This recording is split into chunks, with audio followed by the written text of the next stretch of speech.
So, magsagot ulit tayo ng problem natin. Okay? So, pero, pag-usapan muna natin yung neutral axis natin. Okay? So, dito sa example na to, meron tayong T-shaped section. Okay. Ngayon, saan ba nangyayari ang T-shaped section? Wala naman kayo nakikitang beam na T-shape, di ba? Pero, sa totoo lang yan, for example, sa isang concrete structure, okay, di ba? May slab kayo. May slab tayo. So, meron tayo dyan. May beam tayo dyan. Tapos, may beam tayo dyan. Ayan. Okay. Pagdating sa mga higher subjects, malalaman ninyo na hindi lang rectangular beam ang meron tayo. Okay, siyempre, sasabihin nyo, ang consideration yan, rectangular beam lang yan. Hindi. Okay. May consideration yan na kung saan dapat i-consider nyo yan as a T-section. Okay. May batas tayo dito sa section na ito. Okay. So, itong sukat na ito, governed by the law. It will be governed by the law. Okay. So, meron tayo yan. Pero, hindi lang natin i-discuss ngayon yan. So, doon muna tayo sa basics natin. Okay. So, pag-usapan muna natin yung neutral axis. How do we determine the neutral axis of a section? Okay.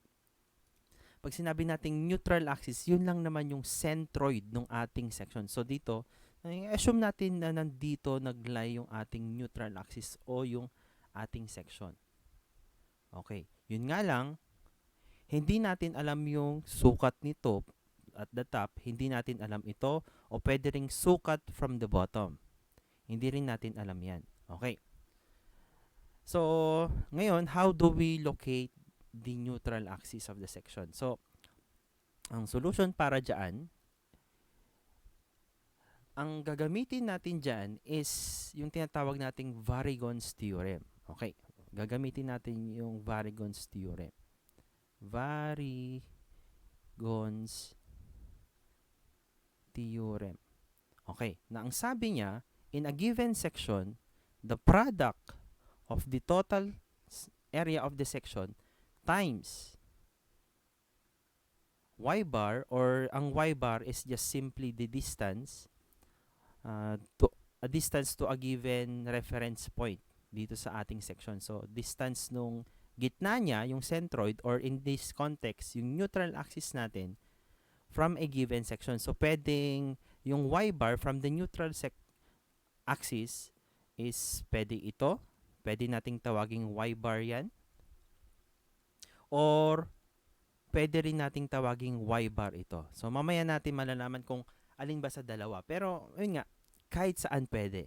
Okay. The product of those two, the area and the midpoint or the mid distance, not mid, but the centroid is equal to the components. So, kung may area 1 ka, then, syempre, may y1 ka, may area 2 ka, and then may y2 ka. And then, so on. Kung maraming section yan.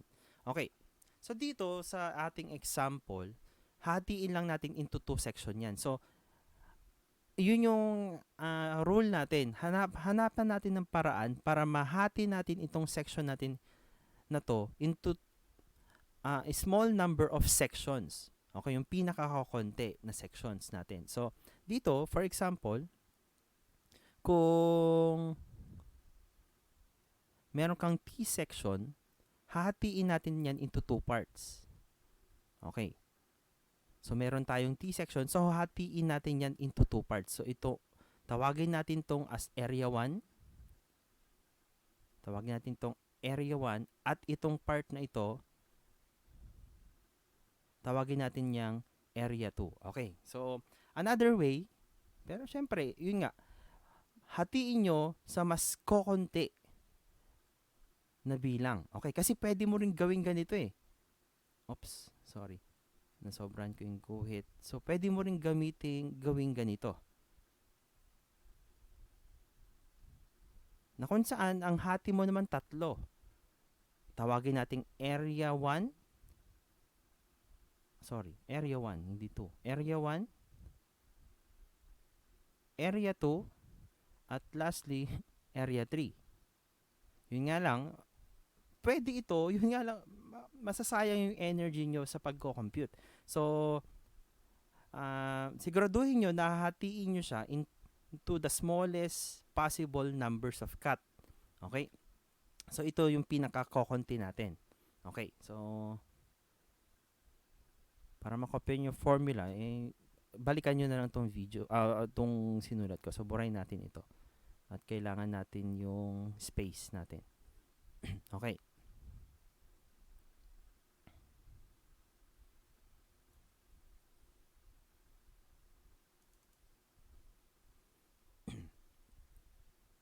So, yun lang. So, sulat ko na lang yung Varigon's theorem natin. So, area total times y bar is equal to E1. Dahil dalawa lang yung cut natin dito, yun lang yung ilalagay natin. So, A2, then Y2. Okay.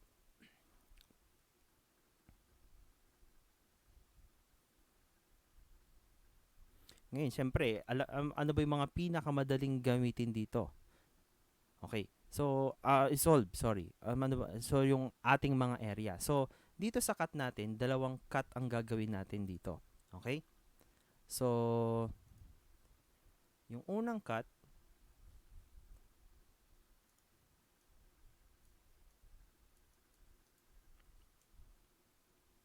ito.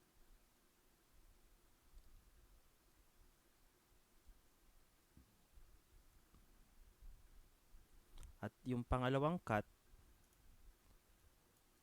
magandang kulay, orange. Ay, ito. Okay. So, para ma-solve natin yung mga yan, para ma-solve natin yung mga... So, tawagin natin area 1 ito. Tawagin natin area ito.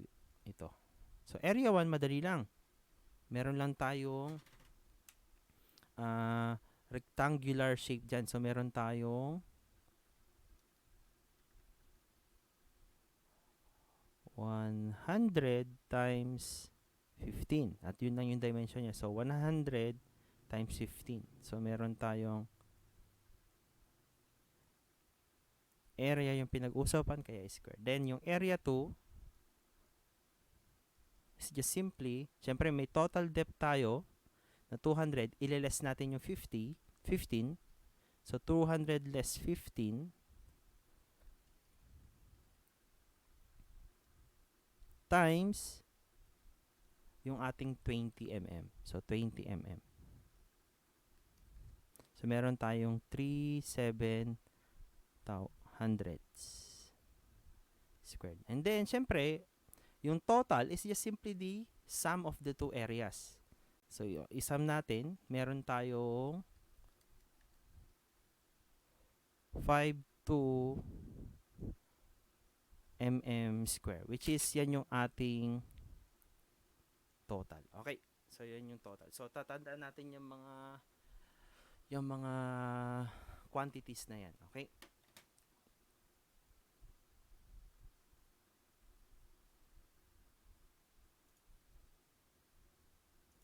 Okay. So, tuloy natin. So, ang problemahin na lang natin is yung ating mga distances naman. Okay. So, ito yung unknown natin kasi yan yung gusto nating malaman kung saan ba nakalocate. So, for this example, ang magiging reference point natin is in this portion. So, dito tayo magre-reference point. Okay. So, ibig sabihin ko lang, burahin ko na tong 200 na ito at ilagay na lang natin sa kabila. Alam natin na 200 yan, 200 mm. So, for y1, from this point up to this point, yan yung tatawagin nating y1. Kasi yan, tandaan nyo yung y1 na yan, itong mga y na ito, yan yung mga distances of the centroid of the section to a given reference point. Okay, so ito yung ating y1. Okay, so yan yung y1 natin. Then, yung y2 natin, asahan natin nandito approximately. So, from this point up to this point,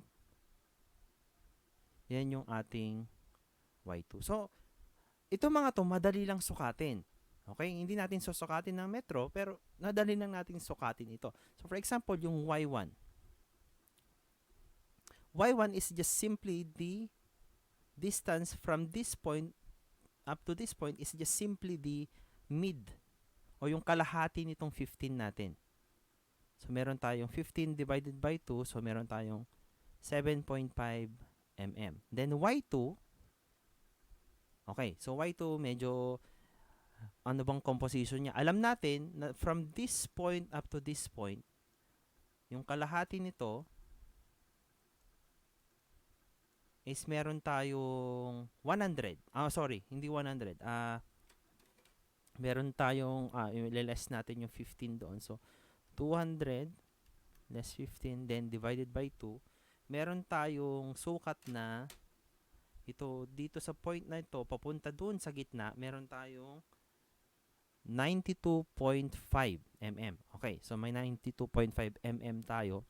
Then, plus 15. So, therefore, meron tayong 92.5 plus 15. So, meron tayong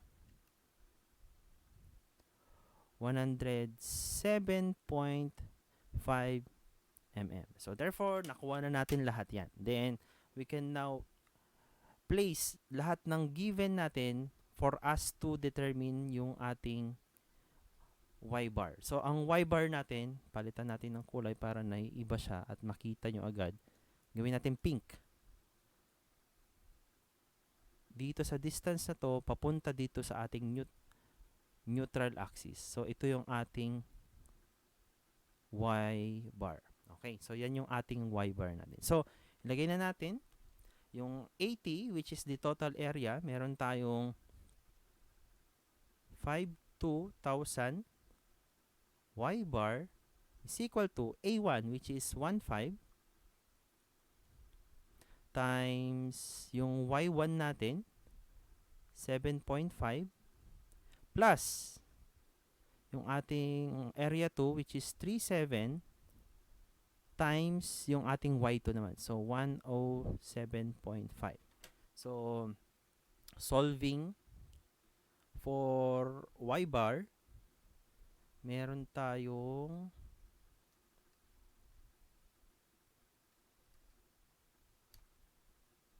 meron tayong y-bar na, so, scroll, ko lang.